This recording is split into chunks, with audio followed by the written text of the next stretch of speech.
Baik, selamat sore. Di sini kami, Umair Manifat, dan saya sendiri, Aura Hidayana, akan membahas tentang transcription.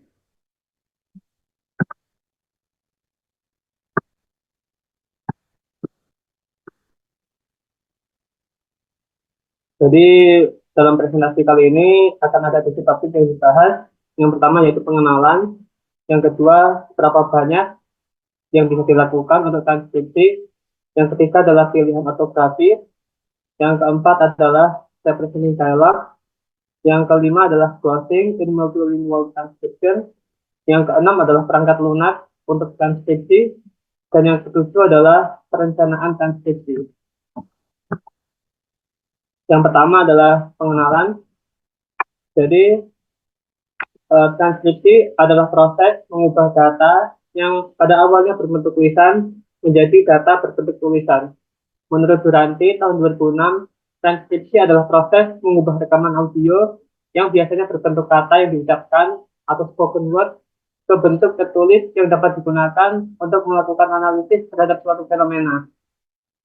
Transkripsi sendiri memiliki banyak fungsi karena dia dapat digunakan dalam berbagai analisis.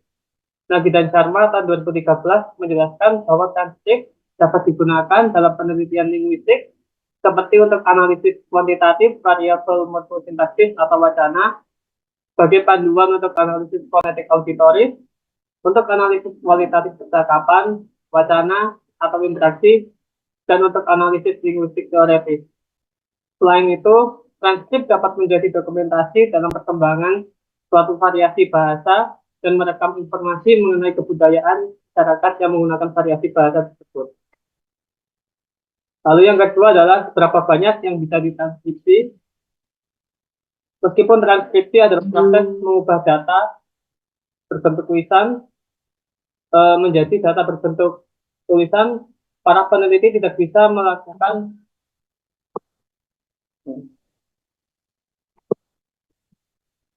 benar.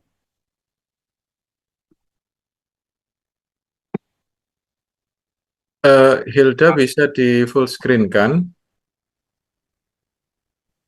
Benar, Pak. Oke.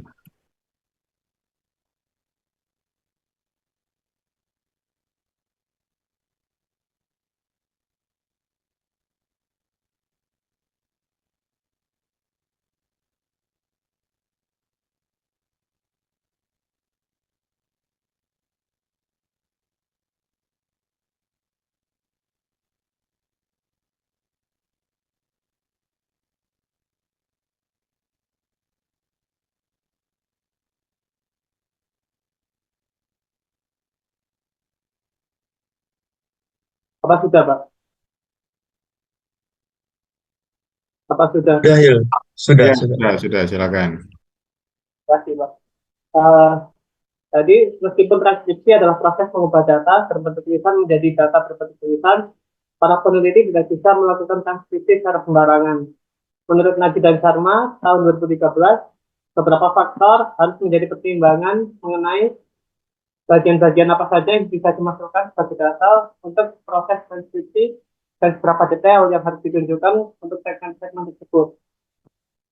Faktor pertama yang harus menjadi pertimbangan adalah apakah rekaman suara yang menjadi data penelitian perlu ditranskrip atau tidak. Nagy dan Sharma tahun 2013 menjelaskan bahwa beberapa peneliti memilih untuk langsung mengekstrak materi atau contoh yang relevan dari audio dan menyalin bagian yang relevan saja atau membuat kode secara langsung tanpa menyalin. Jadi dia langsung memilih data-data yang dalam tanda kutip penting bagi mereka.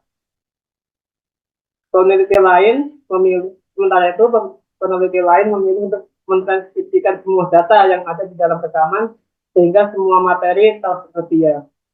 Ini mereduksi kemungkinan kehilangan contoh tertentu dan bisa menghemat waktu apabila rekaman ini digunakan untuk tujuan lain. Jadi kalau yang peneliti pertama tadi itu hanya melakukan transkripsi pada sebagian data, peneliti yang kedua ini mereka melakukan transkripsi pada semua data sebagai jaga-jaga agar tidak ada contoh yang hilang Atau kalau mereka ingin melakukan penelitian yang lain menggunakan data yang sama, mereka tidak perlu capek-capek lagi melakukan proses transkripsi.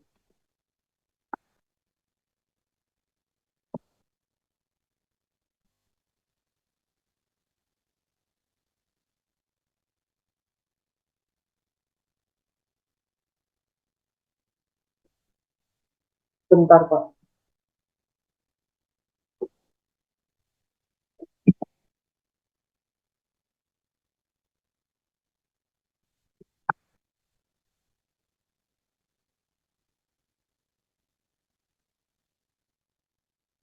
Mohon maaf, Pak. Bentar ada gangguan.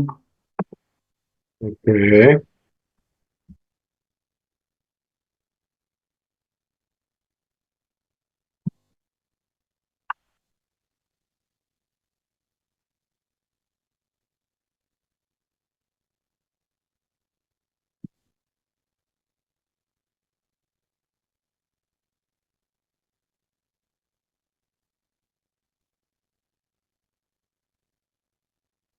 Oke, sementara kita menunggu eh, dilanjutkan. Ini Fitria dan Betelio ini memang tidak hadir ya? Oh, sudah barusan masuk Betelio ini. Oke. Ada kabar tentang Fitria, guys? Tidak ada ya? Oke, kan Aura dilanjutkan. Oh, by the way, sebelum Aura dilanjutkan, nanti ini ya, ada tugas secara berpasangan ya. Kalau ini kan 17, berarti satu mungkin 3 orang. Ya, nanti saya jelaskan tugasnya. Silakan dilanjutkan. Baik. Kemudian, sebagai tambahan, para peneliti kadang-kadang berupaya untuk dengan maksimal untuk melakukan transkripsi banyak rekaman audio dengan meminta bantuan kepada transkriptor profesional. Menurut Nagy dan Sharma tahun 2013, para peneliti menggunakan sistem transkriptor profesional karena mereka merasa bahwa transkripsi membantu para peneliti untuk memahami pola dalam data, melihat elemen yang mungkin sulit dipahami dalam bentuk tulisan asli. Ini adalah alasan mengapa melakukan transkripsi dalam jumlah yang banyak adalah penting. Lalu faktor berikutnya yang harus dipertimbangkan adalah masalah budget dan waktu. Menurut Nagy dan Sharma, masalah budget dan waktu adalah hal umum yang dihadapi oleh para peneliti, khususnya penelitian mengenai wibahasa. Dalam kasus seperti itu, analisis alternatif yang sangat terbatas pemrosesan data secara auditoris dilakukan. Cara lain yang dapat dilakukan adalah hanya sebagian data yang ditranskripsikan. Kasus ini ditemukan dalam penelitian yang dilakukan oleh Sharma dan Sankaran tahun 2011. Keterbatasan dana dalam proyek Sharma Dialect Development and Style menyebabkan mereka hanya dapat melakukan transkripsi dan analisis pada 42 dari 75 narasumber. Artinya mereka tidak melakukan transkripsi dan analisis data pada sisanya ya. Jadi mereka hanya melakukan analisis terhadap 42 data saja. Jadi 75 data yang diambil. Alasan ini menyebabkan mereka harus berhati-hati dalam melakukan transkripsi agar mereka tidak dianggap memihak salah satu kelompok.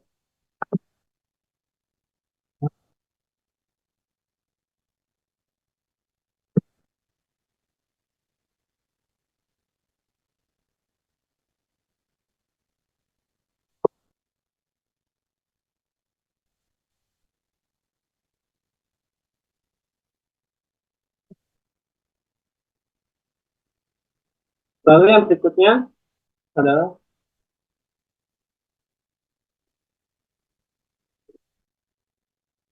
faktor berikutnya yang harus dipertimbangkan adalah data-data yang tidak ditranskripsikan.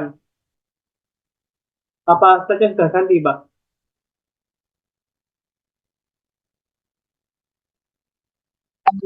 Em,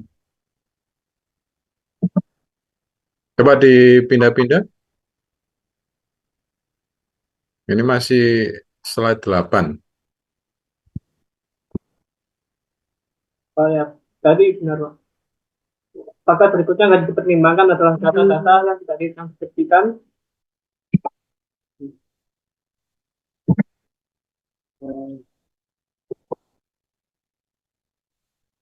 Menurut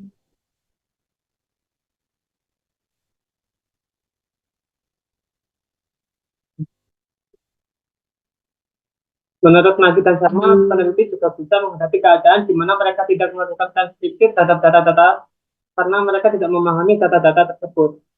Kasus seperti ini bisa terjadi apabila peneliti bukan merupakan penutur asli bahasa yang diteliti, seperti yang sering terjadi dalam dokumentasi bahasa yang terancam punah. Apabila peneliti menghadapi situasi seperti ini, peneliti dapat melakukan dua hal. Yang pertama adalah peneliti melakukan transkripsi data secara sendiri, kemudian dia berdiskusi dengan native speaker dari bahasa tersebut untuk meminta mereka melakukan transkripsi terhadap bagian-bagian yang peneliti tidak paham. Kemudian, selain memikirkan faktor di atas, peneliti juga harus memikirkan mengenai etis.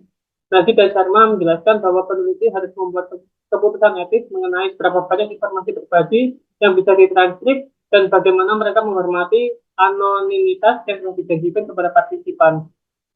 Nama-nama partisipan biasanya disamarkan, tapi informasi pribadi lebih lanjut biasanya dimodifikasi atau bahkan dihilangkan. Berikut adalah contohnya.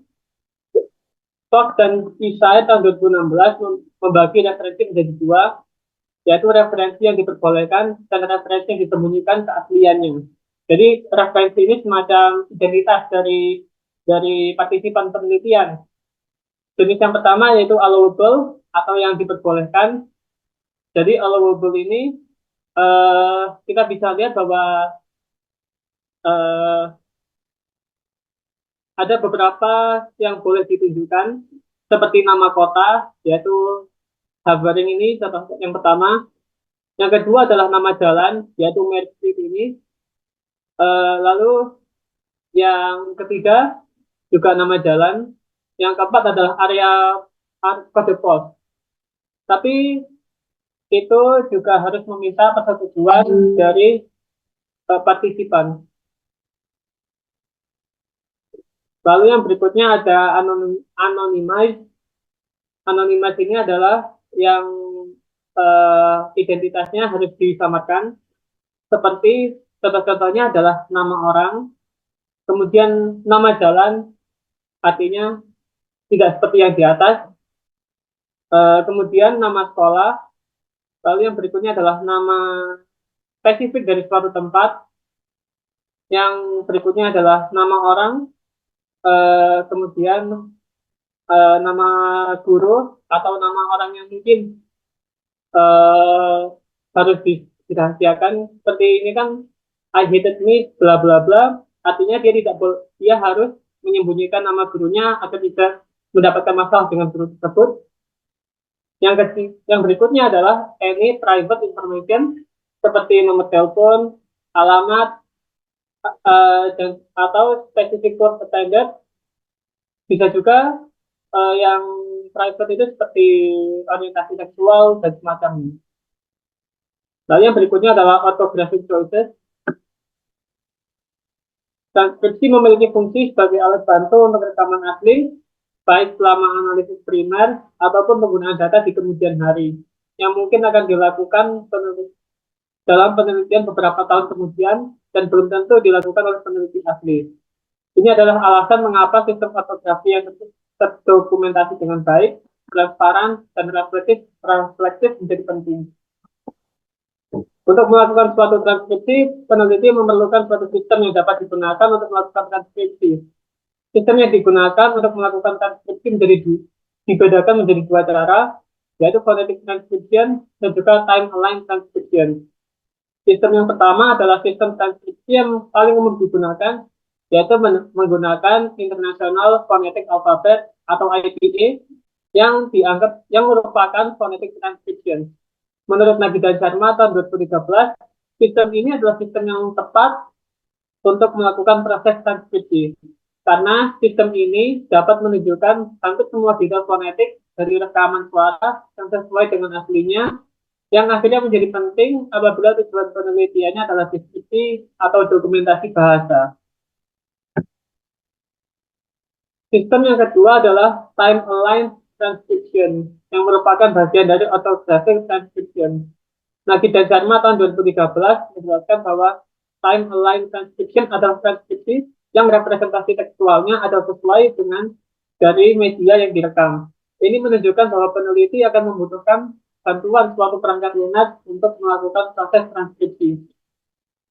Apabila peneliti menggunakan timeline transcription, penggunaan ortografi yang lebih standar akan semakin terlihat karena detail fonetik dapat divisualisasikan atau dikodekan dengan mudah di bagian selanjutnya dari data. Menurut Maggie dan Sherman, penggunaan ortografi standar ini juga membuat analisis dengan bantuan komputer menjadi semakin mudah karena peneliti yang berbeda juga akan menghasilkan data transkripsi yang berbeda. Lalu sebagai tambahan, Nasi dan Sharma juga menjelaskan bahwa transkrip yang diselaraskan dengan waktu perekaman video dapat menambahkan detail penting lebih lanjut mengenai gestur wajah atau tubuh, atau tatapan orang yang dituju, atau informasi kontekstual lain yang perlu diidentifikasi, yang akhirnya itu dapat dimasukkan dalam transkrip sebagai bagian dari analisis.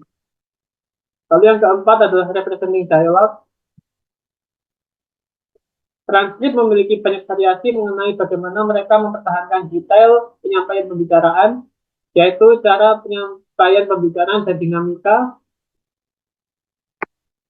dinamika interaktif. Tidak ada tingkat detail yang benar. Mishler tahun 1991 menjelaskan bahwa bagaimana interaksi yang sama dapat ditranskripsikan secara berbeda dalam penelitian untuk tujuan analisis yang berbeda, tapi seseorang dapat berargumen bahwa tingkat detail yang tepat untuk pertanyaan penelitian tertentu. Seperti yang telah dijelaskan sebelumnya, pertukaran yang tak terelakkan antara detail dalam transkripsi dan jumlah yang dapat ditranskripsikan akan terjadi. Tapi kelayakan tidak menjadi satu-satunya pertimbangan. Nah, Bidang Sharma menjelaskan dalam transkripsi yang digunakan untuk analisis sosiolinguistik kuantitatif, detail seperti keraguan, ucapan yang tumpang tindih, penyaringan, dan fenomena produksi lainnya seringkali dihilangkan atau disederhanakan.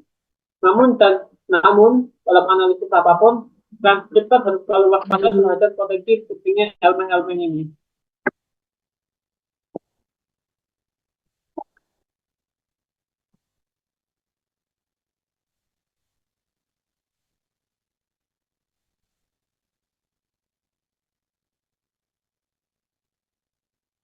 Bentar Pak, macet lagi Pak. Oke, nggak apa-apa. Ini kenapa macet apa karena koneksi atau bagaimana? Sepertinya begitu. Mungkin kamu bisa stop video sehingga tidak terlalu berat.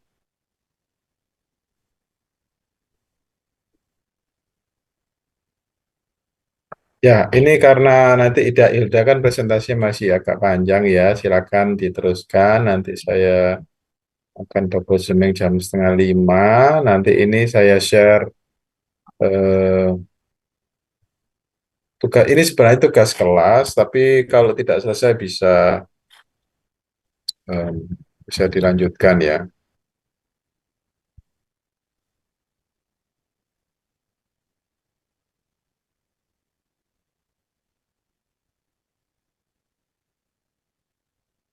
Jadi saya share di sini ada sebuah folder. Jadi saya minta untuk bekerja secara berpasangan ya. Jadi nanti saya mau lihat teamwork ya, kolaborasi. Saya share di chat. Nah, instruksinya saya tuliskan ya. Nah, nanti kalian buat Google Doc sendiri di folder tersebut. Sebutkan nama pairnya, partnernya ya. Kemudian link artikelnya. Dan Anda bisa mungkin akses di situ. Ya, sedang saya selesaikan. Dan nanti ya tuliskan 2-3 halaman lah. Dan saya harapkan bekerja secara kolaboratif menulisnya ya. Semua punya akses ke laptop kan? Saya kira. Ya, laptop atau PC ya. Nggak bisa dikerjakan. Ya, silakan. Kalau ada mau dilanjutkan, Hilda, monggo. Baik Pak, ini ya, Ya. Pak. Dan nanti tolong Google Doc-nya dikasih nama yang jelas ya. Siapa pasangannya di situ ya. Jadi di situ ada deskripsi tugas ya. Nah, Dan lanjutkan.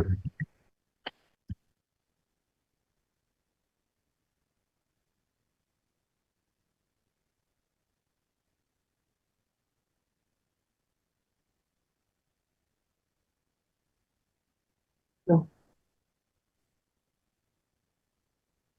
nah,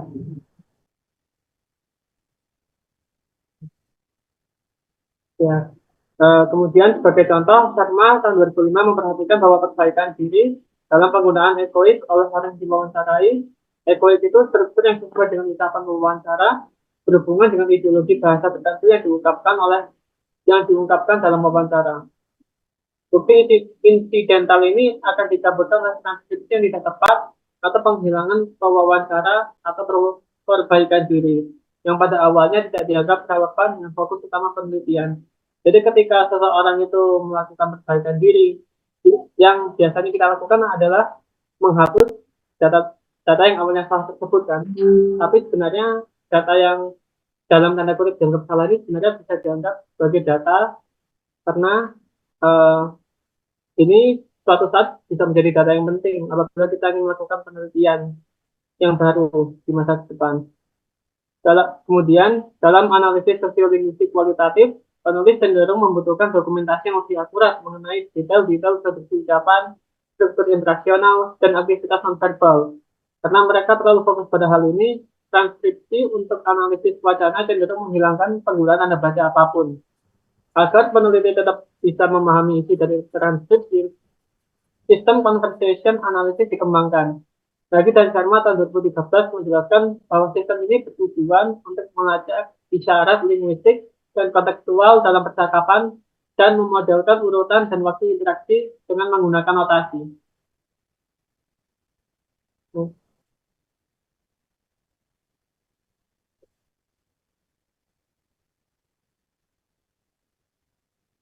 Ini adalah contoh-contoh uh, notasi dalam conversational analysis. Tanda titik yang di paling atas itu adalah artinya penutur melakukan pause terhadap ucapannya selama kurang dari 0,2 detik. Kalau misalkan titiknya itu dibarengi angka, misalkan 3 atau 2,6, itu berarti berapa lama detik yang dia gunakan untuk pause. Lalu kalau ada tanda panah di atas, word itu artinya nadanya tinggi, tanda panah ke bawah, nadanya menurun. Lalu yang apa? Yang A itu adalah kata yang ada itunya, dia mengucapkan suatu tuturan. Yang tanda di bawahnya adalah B yang kemudian ada apa, tutup bentuk kotak itu artinya overlapping talk, artinya ketika pembicaranya belum selesai tiba-tiba ada pembicara yang lain. Lalu yang berikutnya ada uh, double H, titik kemudian double H itu artinya uh, penutur saat berbicara dia kehabisan suara. Lalu yang berikutnya adalah W, H, or itu adalah tawaan. Yang kemudian ada word, kemudian strip itu artinya ucapan dipotong. Lalu apabila di wordnya itu ada titik dua, artinya suaranya lebih panjang dari yang seharusnya. Kemudian apabila ada kurung wood seperti itu, artinya penulis tidak yakin apa yang mengenai apa yang dia dengar. Kemudian yang apa kosong itu artinya unclear talk, yaitu tidak suaranya tidak jelas, bunyinya tidak jelas. Kemudian yang A itu juga word, yang B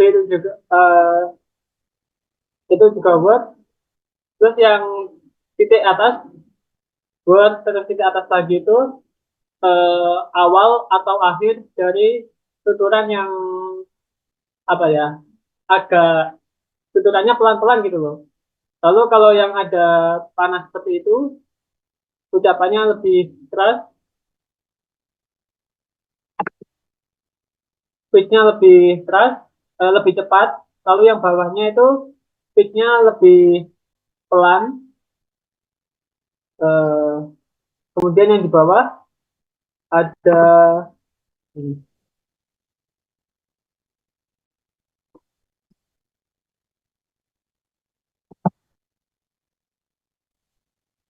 ya, ini adalah contoh penggunaannya. Eh, kita bisa lihat kalau ada yang apa di contoh keempat itu ada ucapan yang terpotong dan sebagainya. Hmm.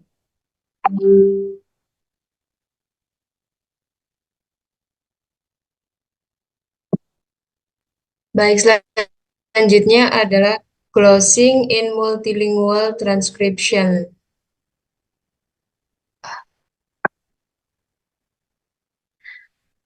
Analisis sosiolinguistik variasionis sering menyajikan data tuturan dengan sedikit markup, menyoroti elemen yang diteliti secara formal. Seperti contohnya pada contoh 8, di mana ada markup seperti tanda O di slash dan beberapa contoh yang sudah dijelaskan Hilda sebelumnya. Hal ini hanya mungkin terjadi jika bahasa yang dipelajari dan bahasa yang digunakan sama, atau jika bahasa yang dipelajari sudah diketahui oleh khalayak yang dituju. Pidato yang ditranskripsikan dalam bahasa selain bahasa karya yang diterbitkan harus melibatkan lapisan tambahan berupa interlinear closing dan translation. Seperti halnya transkripsi monolingual, yakni ucapan yang ditranskripsikan dengan cara berbeda-beda, sehingga bisa digunakan untuk analisis fonologis, morfologis, sintaksis, dan sosiolingvistik. Dalam aturan Grossing-Lipzig, transkripsi baris pertama biasanya menggunakan skrip biasa atau APA dengan setiap kata dipisahkan tab. Baris kedua mencakup terjemahan yang sejajar secara vertikal sesuai dengan kata di baris pertama, terdiri dari terjemahan seluruh kata. Contohnya ada di slide selanjutnya. Nah, seperti ini. Seperti contoh pada nomor 9 dan 10, di mana transkripsi, kemudian kalimat kalimat gloss ini kalimat gloss atau kalimat asli itu diletakkan secara sejajar.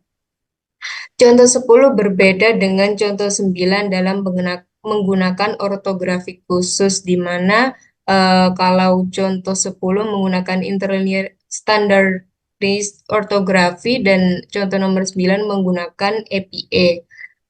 Dan sistem deskripsi pada contoh 9 lebih kaya dalam clause.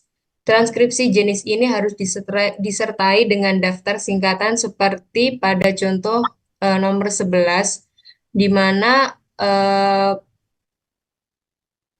transkripsi pada contoh ini menyertakan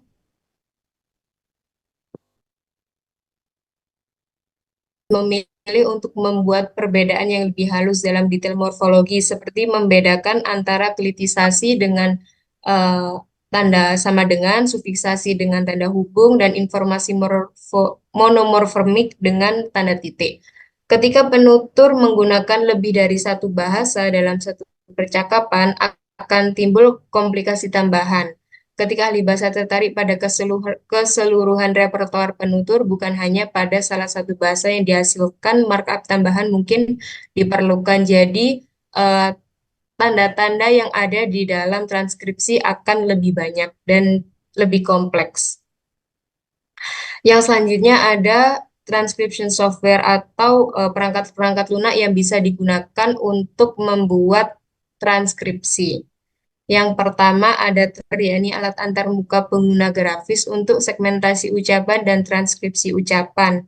Digunakan dalam penelitian yang melibatkan analisis fonetik. Tidak dirancang untuk morfosintaksis multitingkat atau anotasi lainnya.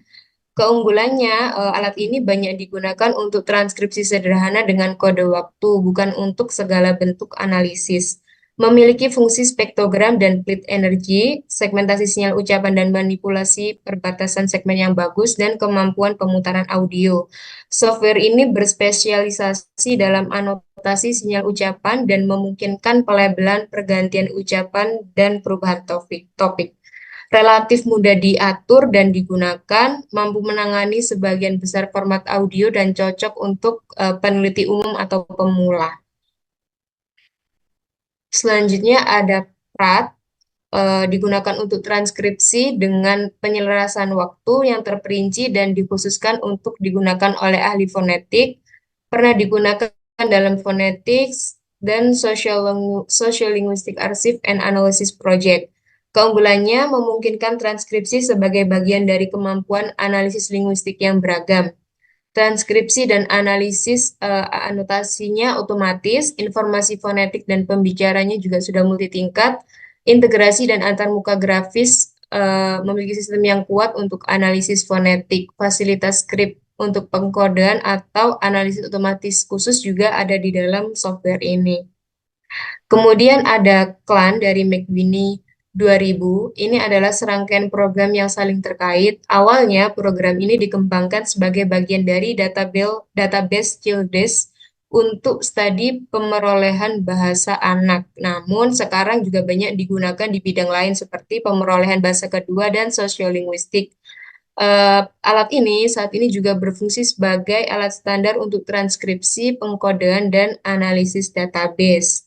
Keunggulannya, transkrip dapat dibuat dan diedit dalam format CHAT dan CA.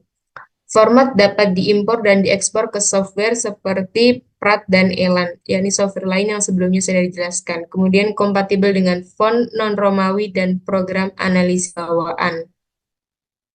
Selanjutnya adalah Elan, diproduksi oleh Max Planck Institute of Psycholinguistics, berfungsi untuk membuat anotasi. Melalui Elan, kita bisa menghubungkan teks yang sudah dianotasi atau transkripsi dengan audio atau rekaman. Teks disimpan dalam format XML. Banyak digunakan dalam dokumentasi bahasa-bahasa yang terancam punah, bahasa isyarat, dan sosiolinguistik. Keunggulannya cocok untuk transkripsi yang melibatkan detail gesture, postural, dan proxemic. Memiliki fungsi pencarian yang canggih, fungsi konkordasi standar, dan beranotasi berbeda. Kompatibel dengan beberapa software lainnya, dan dapat membantu transkripsi dan terjemahan, membantu analisis dengan menyajikan data, menghubungkan file media dan data secara bersamaan, membantu menemukan berbagai hal berupa kata dalam membantu dan membuat teks maupun video dengan subtitle. Jadi ketika menggunakan software ini, kita tidak perlu membuka Microsoft Word dan file video atau rekaman secara manual. Jadi keduanya bisa dibuka langsung melalui satu software, jadi tidak perlu terpecah-pecah. Selanjutnya ada Typecraft. Ini software dengan kemampuan terspesialisasi, merupakan sistem berbasis web yang memungkinkan kolaborasi multi pihak melalui media Wikishell dengan opsi untuk penandaan yang rumit, anotasi tingkat kata morfologis, dan parser otomatis. Selanjutnya ada Flex atau Fieldwork Language Explorer, diproduksi oleh SIL, Summer Institute of Linguistics, dirancang khusus untuk dokumentasi bahasa dan tidak ada fitur multi-platform atau multi pengguna. Flex tidak dapat menangani data mentah berupa audio dan video. Keunggulannya adalah memungkinkan markup tata bahasa, keluaran XML, analisis morfologi, pengeditan massal, dan penggunaan skrip non-Romawi yang kompleks. Dapat digunakan untuk menyusun leksikon dan mengembangkan kamus. Selanjutnya adalah planning transcription. Ketika akan melakukan transkripsi, kita akan bertanya berapa lama waktu yang dibutuhkan untuk merencanakan transkrip. Nah, durasi waktu untuk melakukan transkripsi tergantung pada 3 hal. Yang pertama adalah seberapa banyak informasi yang akan disertakan dalam transkrip, apakah transkrip selaras dengan waktu dan file audio atau video, dan tingkat pengalaman penyalin dengan list dalam bahasa atau ortografi yang digunakan, dan dengan transkrip secara umum. Dulu perkiraan waktu itu ditulis dalam panjang kronologis wacana, seperti contoh ini, di mana Perkiraan untuk penutur asli yang mentranskripsi bahasa Inggris secara ortografi berkisar dari 4 kali, untuk 4 jam mentranskripsi 1 jam percakapan hingga 10 kali. Nah, dalam studi yang lebih baru dalam bahasa Inggris, tingkat transkripsi sekarang dilaporkan dalam jumlah kata, di mana perhitungannya dihitung dengan seperti contoh berikut ini, tim mentranskripsi 2,8 juta kata dalam 2.471 jam per orang. Jadi perhitungannya tidak didasarkan pada panjang kronologis wawancara. Nah, dalam kasus ini, transkripsi adalah bagian integral dari proses analisis sehingga memerlukan keterlibatan langsung dan konstan dari peneliti utama. Lantas, siapa yang seharusnya melakukan transkripsi? Pertanyaan ini juga tergantung pada 3 hal. Pertama, tingkat detail yang akan disertakan, pengalaman relatif dari berbagai partisipan proyek, dan ketersediaan dana. Sebenarnya ketika kita melakukan transkripsi sendiri, terdapat keuntungan yang signifikan bagi peneliti yang melakukan sebagian atau seluruh transkripsi yang diperlukan, karena terkadang ketika melakukan transkripsi, kita akan menemukan pengkodean yang penting dan wawasan analitik akan muncul selama proses tersebut. Namun, jika transkripsi secara mandiri tidak bisa dilakukan, kita bisa mempekerjakan mahasiswa dan asisten penelitian yang sebelumnya sudah dilatih untuk diminta mentranskripsi. Mereka juga akan dari pekerjaan tersebut mereka akan mendapatkan manfaat selama pelatihan dan finansial. Artinya mereka juga kita beri fee.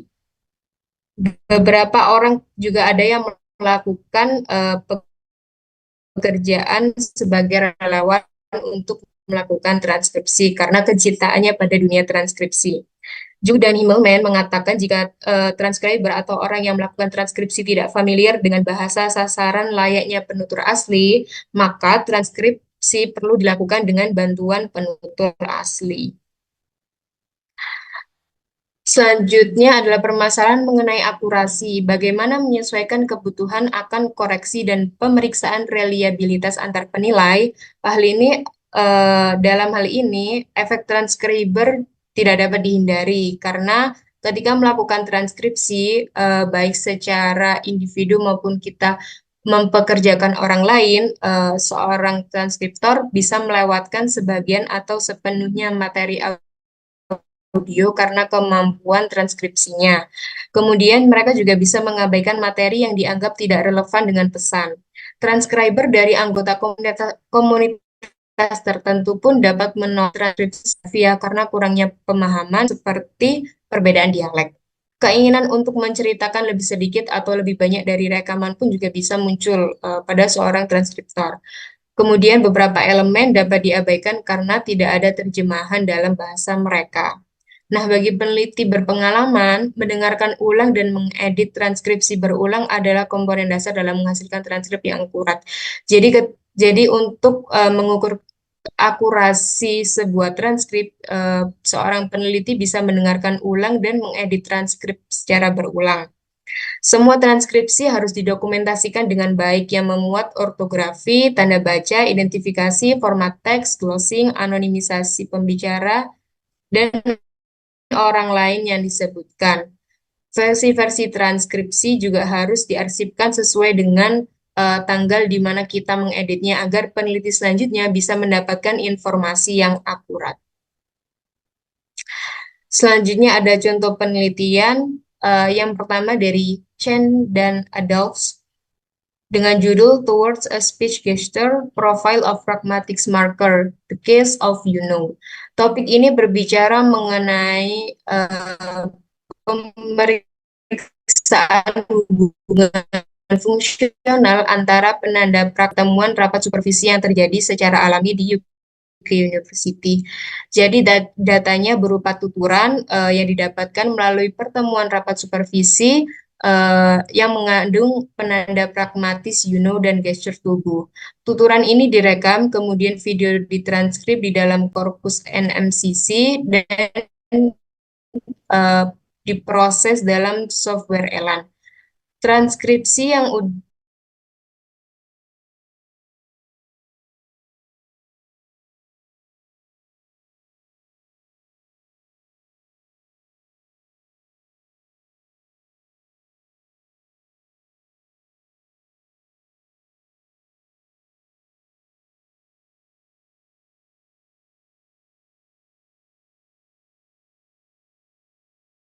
Kemudian data dianalisis menggunakan pragmatik dengan membaginya menjadi dua, yakni fungsi ucapan dan gerakan yang terjadi bersamaan.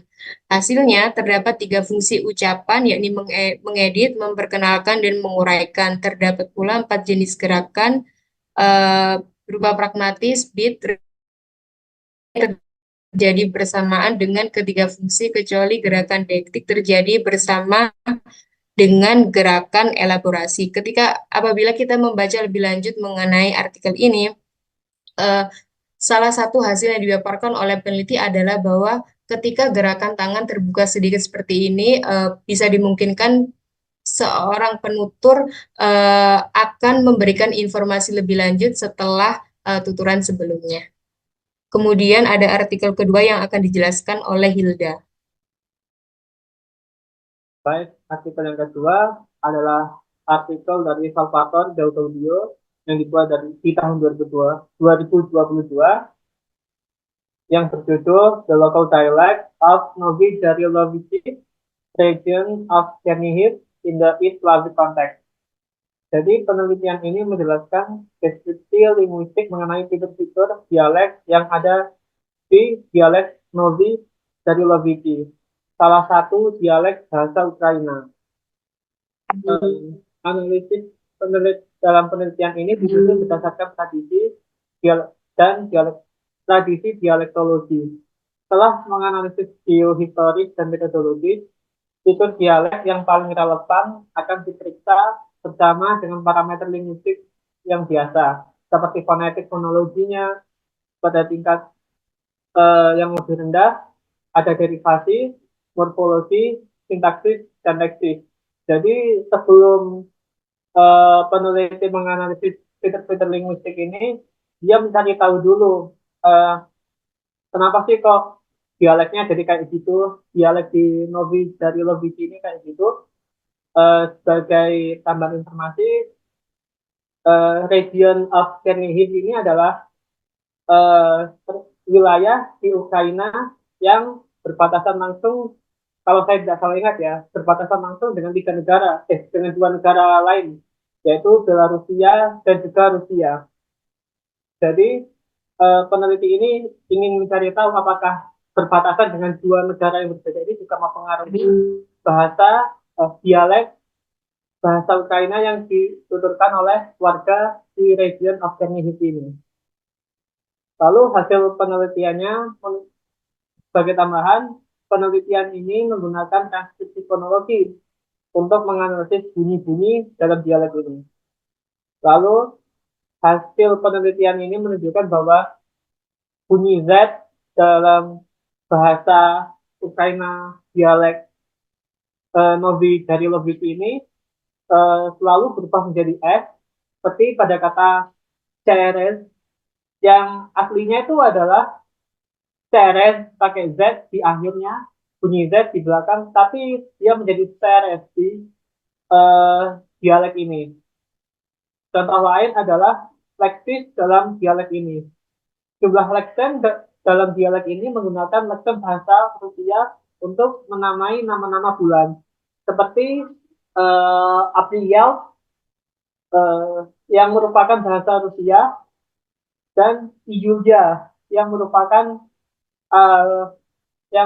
kata Juli dalam bahasa Rusia. Tapi karena lokasinya berdekatan dengan Rusia inilah akhirnya kosakata tersebut juga digunakan. Untuk kedua jurnalnya akan kami share di kolom chat, apa boleh Pak?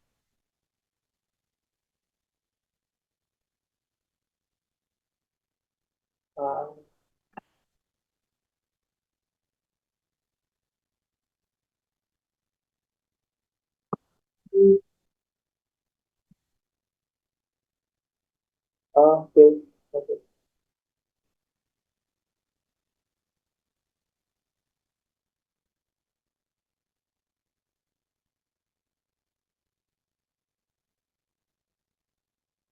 Bentar, saya tak ke kelas dulu. Ya, halo, guys. Saya mau share jurnalnya di grup WA atau chat ini atau boleh Pak? Bentar. Kenapa? Saya mau share. jurnal yang kami pakai. Silakan, langsung aja di screen.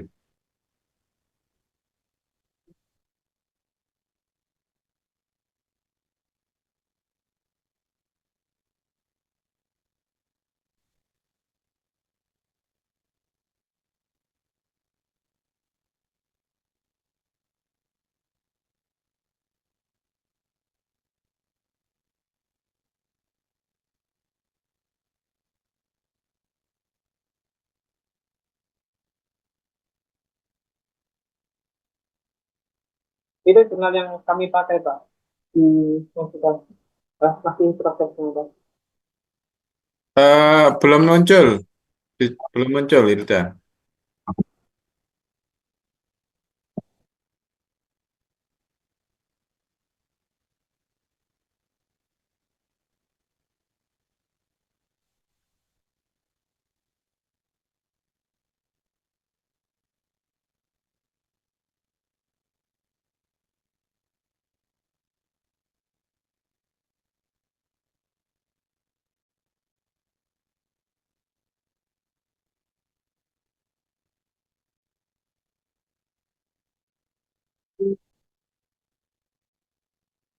Apa sudah muncul, Pak?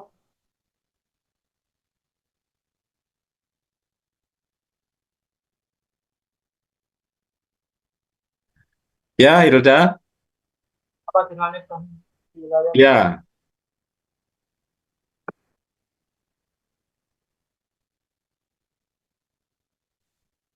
Ya, jadi ini adalah salah satu artikel yang kami gunakan di sini. Mungkin transkripsinya juga bisa dilihat bagaimana model transkripsinya. Cuma di sini eh, peneliti menggunakan transkripsi dalam bentuk tabel. Mungkin bisa tolong di scroll ke bawah, Hilda. Bentar.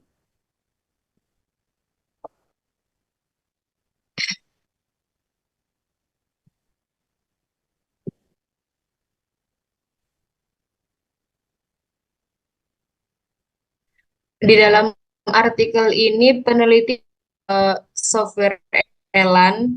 Sebenarnya ada tutorial software Elan. Kami menyertakan linknya di daftar pustaka PPT. Nanti mungkin teman-teman juga bisa melihat. Barangkali ada yang penasaran.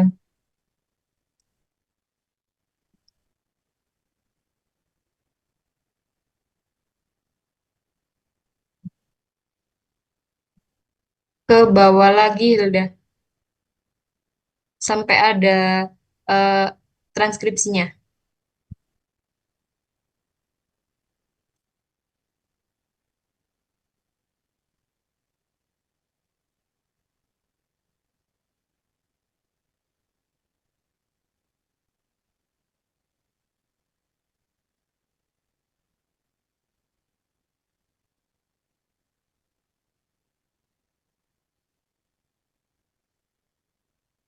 Lagi ke bawah lagi.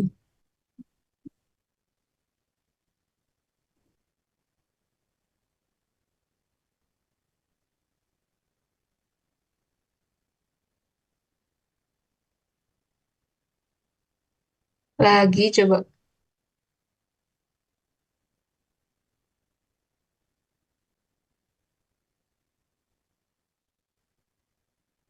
Nah, ini udah stop.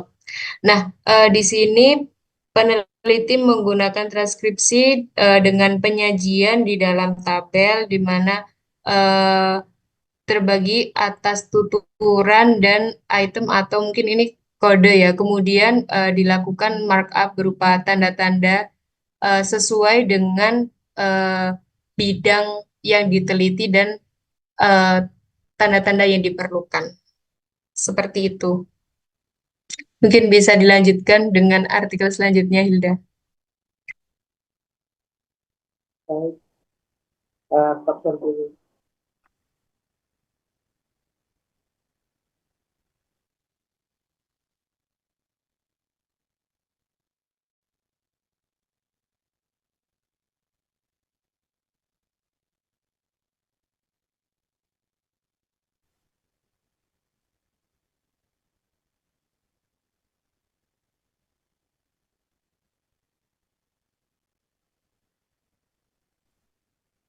Apakah sudah terlihat?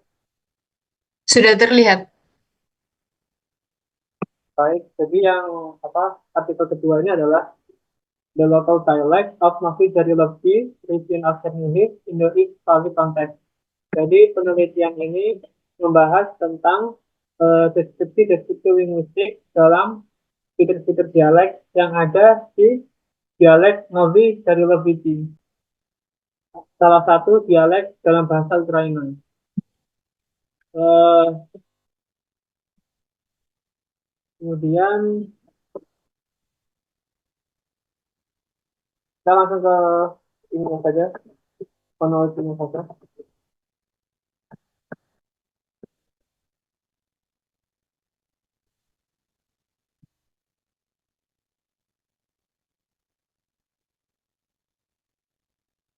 Ini adalah eh, bentuk fonetik transkripsi yang dipakai dalam penelitian ini.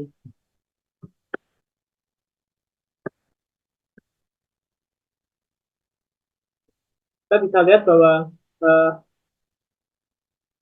dalam contoh konsonantisme ini, jadi ini adalah bentuk transkripsi fonologinya, transkripsi yang berdasarkan bentuk bunyi dalam suatu bahasa atau dialek. Jadi seperti ini adalah contoh mengenai bentuk transkripsi fonologi yang menggunakan sistem IPA. Seperti ini juga, ini adalah contohnya, dibacanya Yurki.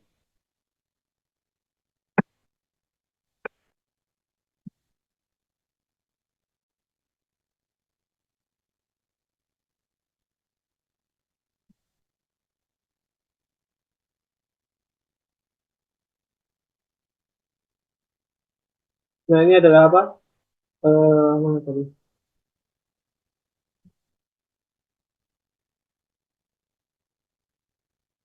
Nah, ini adalah eh, CRS yang tadi saya jelaskan.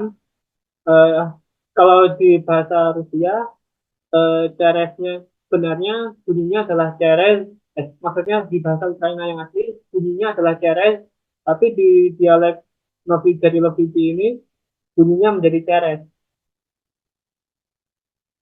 Itu adalah gambaran sedikit mengenai transkripsi fonologi yang ada dalam penelitian ini, Pak.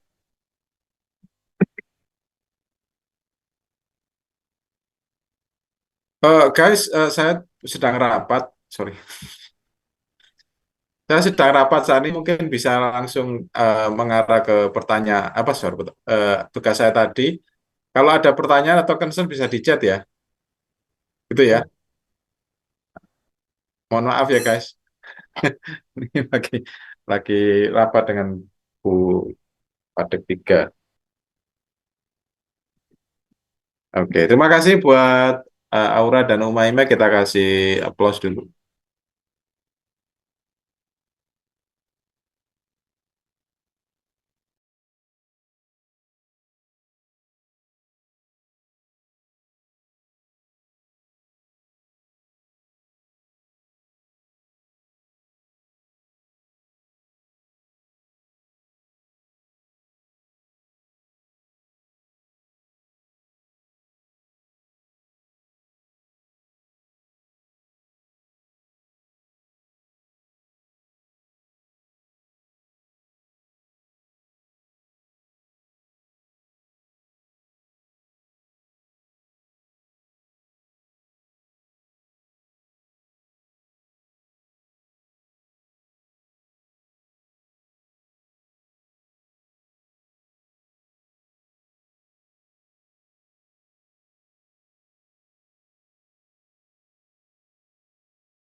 sangat apa ya kalau bisa dibilang ya rigid ya atau terperinci atau malah mungkin kompleks gitu ya. Dan transkripsi itu macam-macam. Transkripsi itu memang dulu biasanya mengandalkan perekaman audio ya secara analog yang melalui kaset. Tapi sekarang semua serba digital, termasuk bahwa ternyata transcription itu bisa dilakukan secara eh, online. Nah, jadi ada beberapa penyedia jasa transkripsi, baik yang gratis maupun berbayar. Yang gratis biasanya memang terbatas, dibatasi setengah jam, dan juga dengan kualitas yang seringkali tidak terlalu bagus. Ya, karena memang apa namanya biasanya juga ditentukan oleh kualitas suara, kualitas input di sini. Nah, eh, apa namanya mesin-mesin atau software-software transisi yang ada itu kan karena memang dibuat di negara Barat yang dalam hal ini mungkin notabene Amerika misalnya yang berbahasa Inggris, maka dan juga database eh, apa ya audio itu kan memang kebanyakan ya kalau kita lihat database audio atau korpus audio ya itu kan memang paling banyak dalam bahasa Inggris ya sehingga database dalam bahasa yang lain termasuk bahasa Indonesia itu masih sedikit. Termasuk database, misalnya dalam hal ini kalau kita bicara tentang bahasa Inggris oleh penutur asing ya, jadi non-native speakers, maka kesulitan yang ada adalah mengenali apa namanya bunyi atau suara, ya mengenali apa yang diucapkan itu. Anda coba saja dengan mesin-mesin yang ada. Ada beberapa kalau nggak salah mungkin bisa dicek aja transcription software ya, kan keluar banyak di Google itu ya. Setahu saya ada namanya um, Otter AI kalau nggak salah. Nah, dengan adanya AI, ya jadi ada Otter AI di sini. Saya belum pernah nyoba kebetulan. Waktu itu AI belum muncul ya. Saya pernah nyoba Otter ini. Ini kan freemium ya. Pakai yang free sebenarnya sudah cukup bagus. Ya, nanti saya nggak tahu pricingnya berapa di sini. Ya, ini ada basic ini free ya, cuman terbatas. Kemudian adalah Pro ya sekian per user per bulan. Dan ini ada best value bisnis bla bla bla. Nah, ini bisa dilihat apa keuntungan-keuntungannya. Nah, dengan adanya AI ini mungkin akan menarik kalau Anda bisa coba ya. Dan Anda kalau kita tahu bahwa misalnya di Zoom kan juga sudah ada mesin transkripsinya ya. Nah, di Zoom, di Microsoft Meeting, Teams ya, sorry, dan termasuk Google Meet ya, ternyata. Sayangnya waktu kami masih pakai Google Meet itu belum ada AI-nya. Nah, dengan adanya AI ini mungkin bisa membantu. Karena AI akan memakai database yang mereka untuk mengenali. Jadi AI itu kan butuh training ya. Jadi makin dia di-train, maka akan makin terbiasa untuk mengenali. Seperti itu. Ya. Ini hanya satu contoh software ya. Akan ada banyak lagi. Bisa mungkin saran saya bisa dicoba. Nah, ini ada tulisan start for free di sini. Anda bisa login ya, mungkin yang free saja nanti dicoba ya. Ini akan jelas memudahkan kita. Memang sih bisa Anda lakukan secara manual ya. Misalnya Anda dengarkan ya rekamannya di HP gitu ya atau di laptop Anda dengarkan dengan headset terus apa Anda ketik pelan-pelan. Nah, itu kalau datanya sedikit sih oke. Bayangkan kalau itu misalnya hasil wawancara ya berapa orang gitu dan sekali wawancara setengah jam, 1 jam. Pekerjaan itu akan sangat memakan waktu. Ada juga misalnya diserahkan kepada eh, professional transcriber ya, tapi harganya ya juga mahal. Nah, mungkin bisa minta tolong teman ya, bayarannya makan siang seperti itu. Ya, monggo. Dan mungkin tadi dari Hilda tadi jenis transkripsi itu menyesuaikan dengan apa? Hilda dan Umaima? Ada fonetik, ada ortografi, Pak. Ya, artinya kenapa harus ortografik, kenapa harus fonetik itu apa dasarnya? Kalau dari yang saya lihat dari dua jurnalnya ini, berdasarkan dari tujuan penelitiannya kita, Pak. Kalau Mm-mm. misalkan jurnal yang saya pilih ya, itu dia memang lebih berfokusnya eh, bunyi di bahasa, di dialek Novidarisi di bahasa Ukraina. Bahasa Ukraina ini kayak gimana sih? Karena dia fokusnya akhirnya fokusnya ke bunyi, dia menggunakan phonetic transcription. Hmm, Oke, oke. Ya, terus ada closing juga ya in multilingual transcription. Nah, ini juga akan namanya make it more complicated kan ya, karena akan melibatkan tidak hanya satu bahasa dan satu bahasa dengan bahasa yang lain. Nah, itu juga akan apalagi kalau bahasa yang tidak memakai ortografi Latin misalnya, ya katakanlah seperti itu juga akan atau bahasa yang bunyi-bunyinya itu dilambangkan oleh eh, lambang-lambang bunyi yang tidak ada di bahasa lain.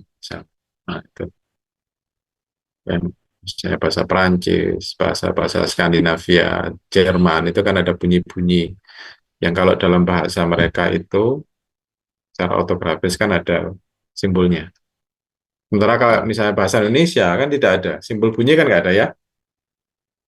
Saya sempat pernah dengar bahwa akan ada usulan menambahkan simbol bunyi, tapi rupanya proses itu akan nggak tahu alot. Karena kan ide awal bahasa Indonesia kan dibuat sederhana guys ya. Bahkan bunyi dan dan itu kan tidak ada perbedaan simbolnya. Ya enggak? Penulisannya ya. Ya itu. Padahal nggak di Perancis kan ada lambangnya. Yang ada, yang ada. Nggak ada. Yang ada dan ya yang disebut aksong itu ya. Itu misalnya saja.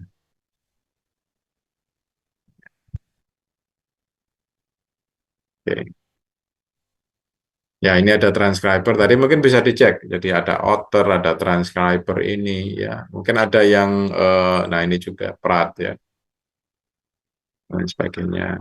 Ada yang open source misalnya dan lain sebagainya. Ini sudah kalian cek semua flag dan sebagainya apa masih berfungsi? Karena sering sifat software itu eh, nanti dia kalau misalnya tidak laku akan hilang. Ya. Nah, ini saya kira masuk ke planning tadi ya. Di, kalau memang nanti penelitian kalian melibatkan transkripsi, maka penting untuk memikirkan jenis transkrip yang akan dipakai. Dan juga berapa waktu yang dibutuhkan untuk mentranskripsi. Jadi memang pekerjaan paling lama itu adalah mentranskripsi. Sekaligus kemudian mengkodifikasi transkripsi tersebut. Dan mungkin dulu saya pernah bilang bahwa seringkali ketika kita transkripsi, kita juga perlu cek dengan orang yang kita rekam suaranya, apakah sudah seperti ini ya, isinya misalnya, seperti itu. Karena jangan-jangan yang kita dengarkan itu berbeda dari apa yang diucapkan orang tersebut, misalnya. Ya kan? Jadi perlu kita cek di situ. Oke, saya kira begitu saja ya. Silakan, monggo diputuskan saja. Untuk partnernya tidak usah saya bagi, karena Anda bisa selesaikan secara masing-masing ya. Misalnya bisa dengan kelompok presentasi yang ada saat ini. Ya, misalnya kalau nggak ada masalah tentu saja. Mudah-mudahan tidak ya. Oke, jadi monggo bisa eh, mulai saja sekarang ya. Ya. Nah, ini rapat saya mau dimulai lagi, jadi saya kira untuk pertemuan kali ini itu saja. Terima kasih, good luck guys.